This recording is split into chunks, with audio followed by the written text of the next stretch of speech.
E aí, pessoal, vamos para mais um trajetinho, um papo pelo caminho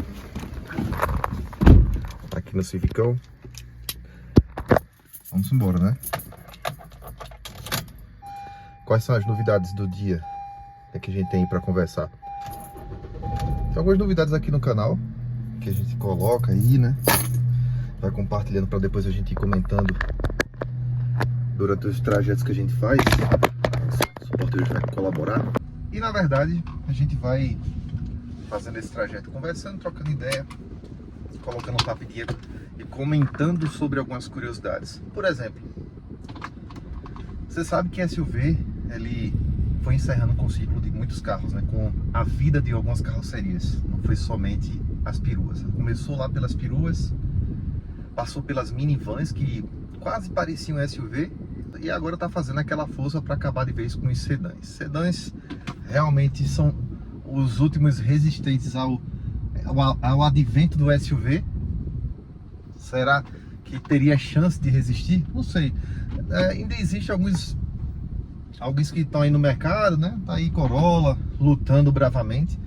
Inclusive eu estava vendo no ranking geral que o Corolla, diga-se de passagem, teve mês que eu consegui ver o Corolla Sedan ganhando do Cross. Ainda que o Cross tenha uma parcela grande aí de adeptos, o Sedan ainda tem seu público fiel, que é aquele pessoal mais entusiasta do Sedan mesmo, que provavelmente é cliente desse tipo de carro há mais tempo. E isso talvez tenha muito a ver com o próprio público do Corolla Sedan.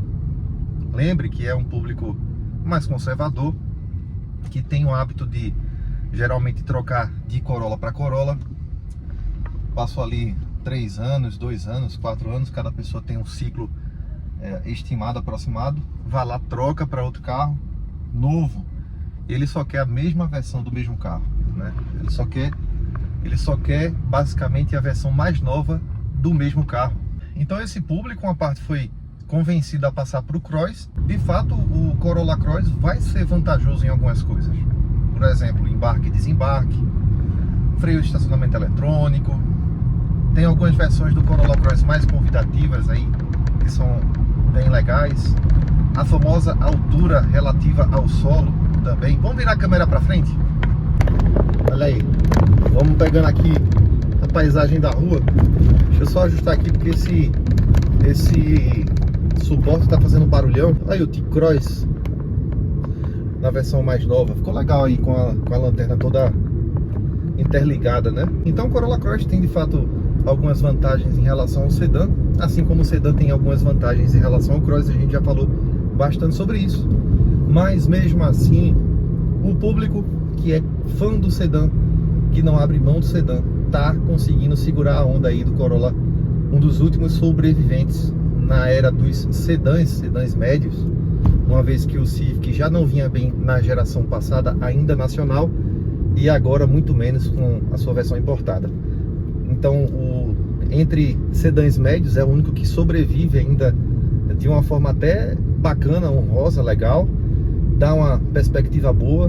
Às vezes me dá a impressão que a Toyota faz alguns movimentos que tendem a futuramente desestimular a venda do sedã, mas aí depois eu comento sobre isso em outro vídeo. Mas a princípio tem segurado de alguma forma as vendas, tem mantido uma certa divisão com a versão Cross. Agora é claro que o Cross disparou por conta dessa promoção do XR para vendas diretas, mas a gente sabe que é um cenário atípico.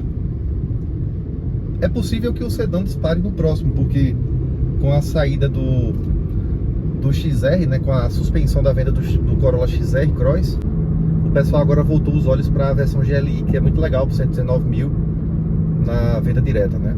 Então é provável que no mês seguinte o Corolla Sedan dê um salto, assim como deu o Cross. Não sei se na mesma proporção, porque o Cross foi uma condição ainda mais convidativa pelo nível de equipamentos, mesmo sendo a versão de entrada, mas eu ainda espero que haja esse salto.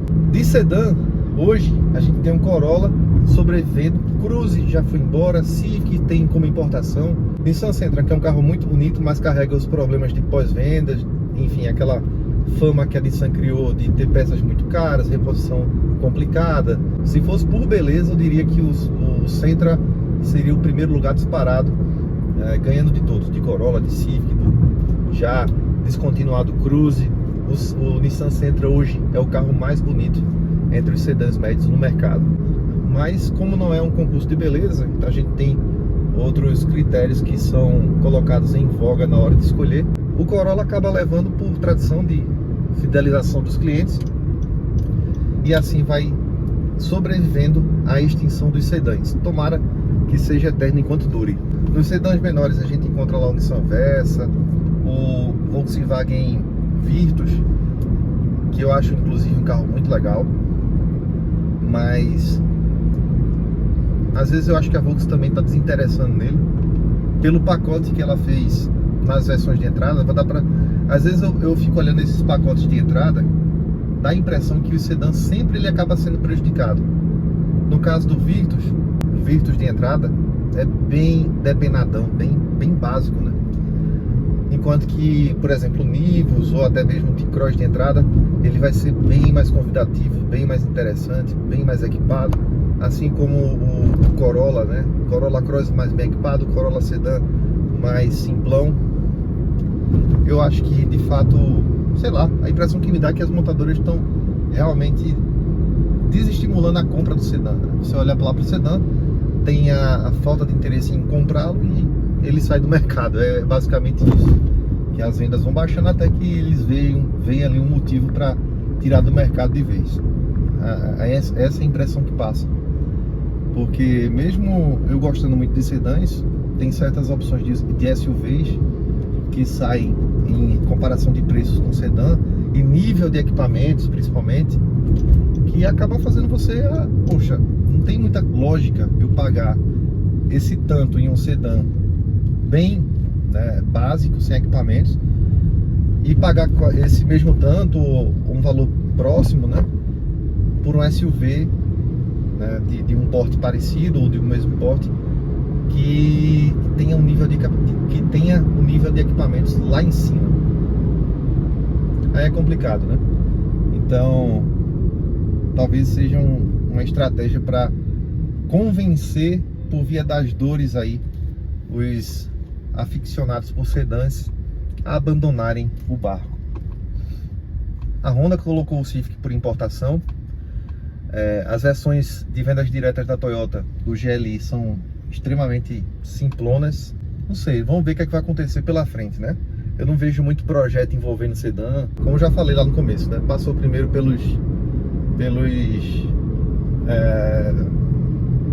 pelas peruas. Tem vídeo aqui no canal falando sobre a Toyota Fielder. Quem que lembra aí da Toyota Fielder?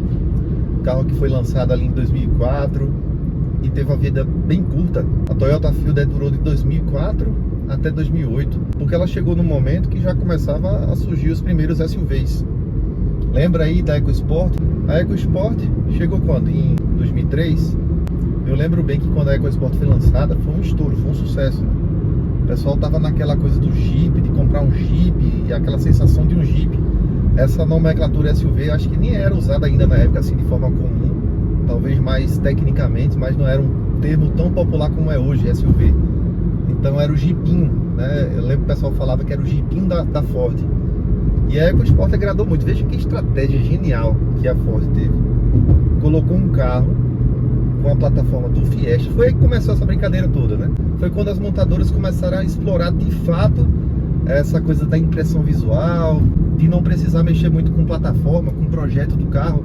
É só pegar um projeto lá que você já tem, geralmente mais barato, uma plataforma mais barata de produção, e construir em cima dela um carro que tenha uma altura maior em relação ao solo. Não muita coisa, porque você coloca uma roda com diâmetro maior, uma suspensão um pouquinho mais elevada, uns apliques nas caixas laterais, e ali está criado o que na época o pessoal chamava de Jeepinho, e hoje a gente chama de SUV. Como que deu certo esse negócio todo? Você tem uma posição de dirigir um pouquinho mais elevada, mas isso tem muito mais a ver com a posição interna do carro do que propriamente, às vezes, com a posição externa. É claro que isso vai variar de carro para carro, mas tem muitos SUVs que têm uma altura em relação ao solo muito parecida com hatches, com sedãs, diferença muito pequena, que não implica em proporcionar uma experiência tão diferente assim em relação a essa elevação. A outra parte da impressão de uso vem pelo embarque, desembarque, por você estar sentado em um banco que foi posicionado de forma mais alta.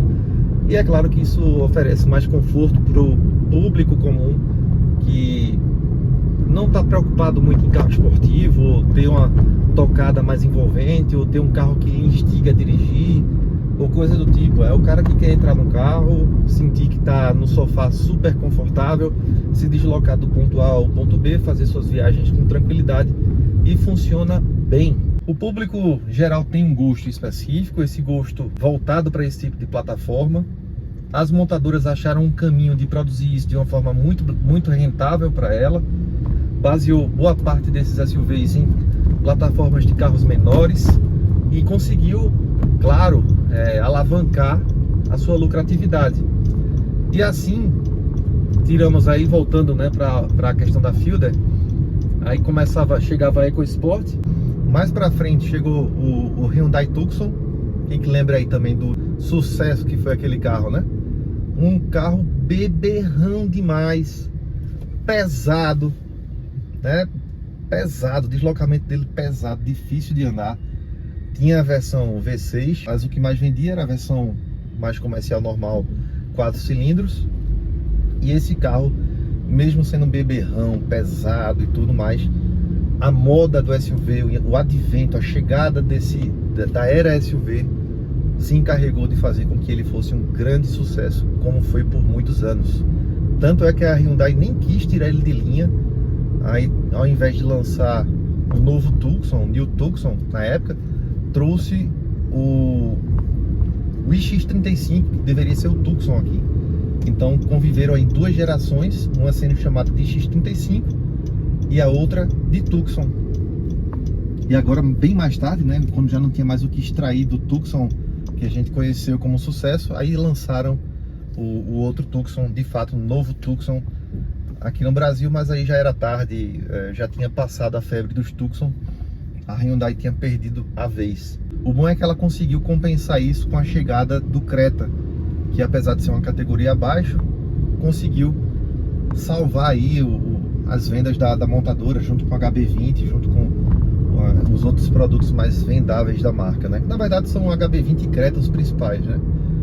Então, depois desses começaram a chegar os demais, né? Duster, e virou o que é hoje, onde você divide praticamente a rua entre hatches e SUVs, né?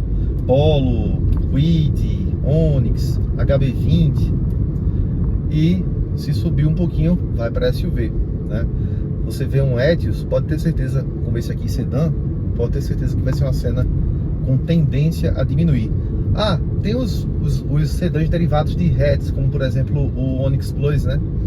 O Onix Plus é um carro derivado de um hatch. Esses ainda tem uma certa procura boa ainda, mas ainda assim não tem um futuro muito garantido pela frente. As montadoras se interessam mais por produtos onde ela consegue te oferecer uma impressão visual, uma experiência de um padrão mais acima, gastando menos para poder te entregar aquilo. A tendência é que eles realmente invistam em projetos mais nesse perfil daqui para frente. Na verdade, não é nem daqui para frente, né? Já tem um bom tempo que isso já vem acontecendo. Chegando aqui ao final de mais um papo pela rua, comentando algumas coisinhas do cenário automotivo, e você conversa comigo através do comentário e eu lhe respondo no próximo vídeo, tá bom?